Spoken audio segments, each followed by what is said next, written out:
first thing you notice isn't the pain, but the smell ozone and antiseptic, sharp enough to taste. Your fingers twitch, but the arm they're attached to feels foreign, like a stranger's limb grafted onto your shoulder. The hospital room is cold, a damp chill that seeps through the thin gown and settles deep in your bones. From the corner of your eye, a shadow detaches itself from the wall, a shape that moves with your breath, but not your command. A whisper scratches at the edge of hearing.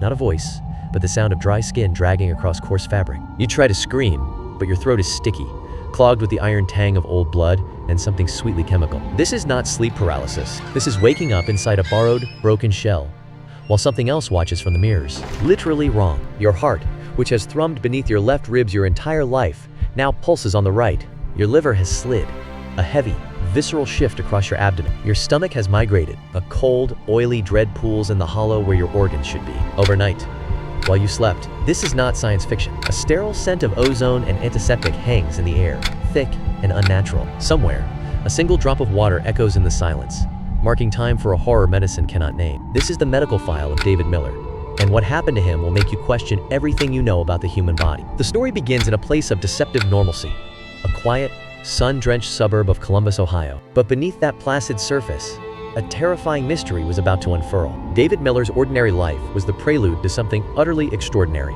and profoundly unsettling. The air in the backyard was thick with the scent of cut grass and charcoal smoke from the grill. David Miller was, by all accounts, an ordinary man. A project manager from Columbus, Ohio. He loved his wife Sarah, coached his son's Little League team, and his biggest health worry was skipping the gym. He was unremarkable, in the best possible way. During a routine checkup in the fall of 2018, David dismissed it with a weary smile.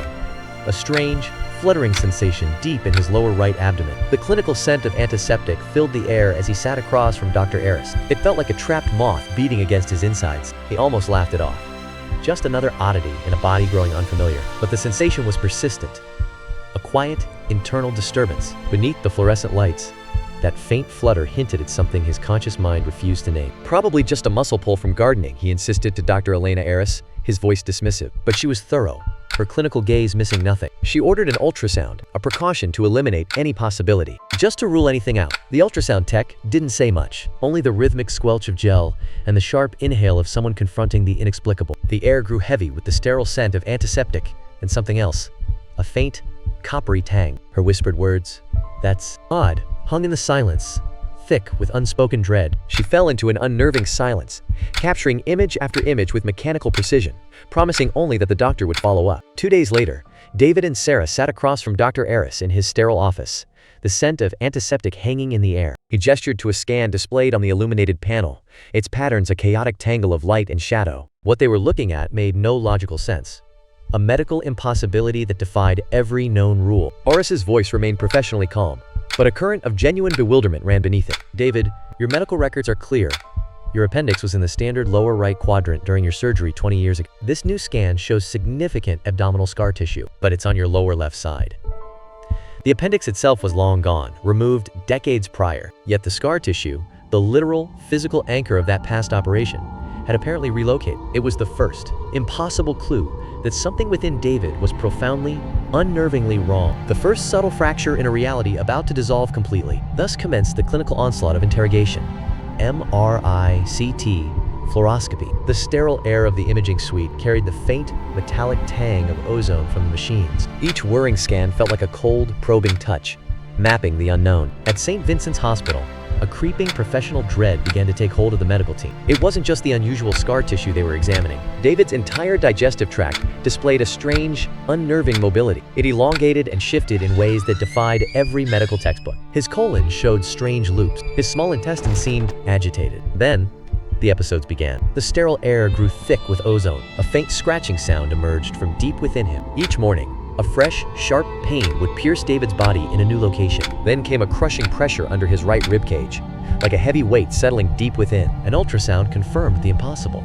His liver, the body's dense anchor, had tilted drastically to the right. A week later, a wave of severe heartburn ignited not in his stomach, but dead center in his chest.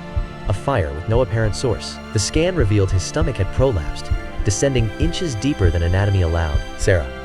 It was like living with a ghost. Each morning, we dreaded asking, "Where does it hurt today, honey?" It became a terrible game of anatomical hide-and-seek, with my husband's sanity as the prize. Doctors were left utterly baffled, the sterile air of the hospital now thick with the scent of ozone and dread. They eliminated every possibility. Rare cancers, connective tissue disorders like Ehlers-Danlos, even parasitic infections. Specialists flew in from Johns Hopkins and the Mayo Clinic. Their credentials impeccable. Each would examine David, marvel at the scans from a month prior compared to that day, and depart with the same confounded shake of the head. His body wasn't failing. It was becoming something else entirely, defying every medical textbook ever written. But this was different. The organs weren't just mirrored from birth. They were moving, rearranging themselves, voluntarily. The clinical scent of antiseptic gave way to something metallic, like ozone after a lightning strike. Situs inversus, where organs are naturally mirrored, was ruled out immediately. This was no anatomical quirk. This was a conscious, malevolent migration from within. David's organs were perfectly normal in every way, yet they were moving inside him. Whispers in hospital corridors gave him a chilling nickname: the jigsaw patient. His case files bore a crimson sticker that read simply, "Wandering Anatomy." Then, at 7 o'clock, the music stopped abruptly as the true horror began to unfold. Only the sound of a slow, steady heart monitor. The climax didn't arrive with a scream, but with a whisper. It was a Tuesday night. The air in the room grew thick, carrying the sterile scent of antiseptic undercut by something faintly metallic. David had been admitted for severe, unexplained pain near his heart, a gnawing ache the doctors couldn't place. That afternoon's echocardiogram revealed a slight mitral valve prolapse, but the heart's position appeared normal. The sterile scent of antiseptic hung in the air, cold and sharp against his skin. And through it all, the heart monitor beeped on, a steady electronic pulse in the quiet room. Then, David's eyes snap open with a sharp gasp. His hand flies to clutch the left side of his chest, then freezes completely. The air in the room grows thick and stale, carrying a faint metallic scent. Slowly, unnervingly, his hand begins to slide across to the right side of his chest. David's face contorted into an expression of pure, unadulterated horror. He whispered into the empty room, "Sarah, it's over here."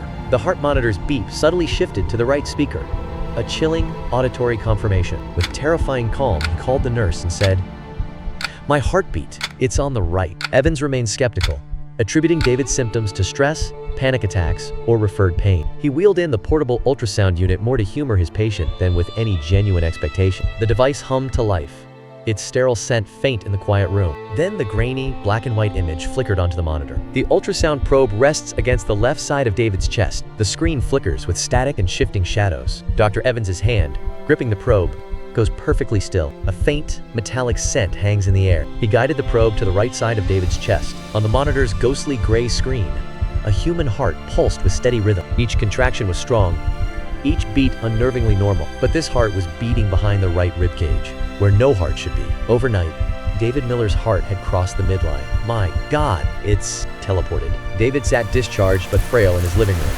his right hand pressed to his chest as he gazed out the window. No surgery could repair this. How do you anchor a heart?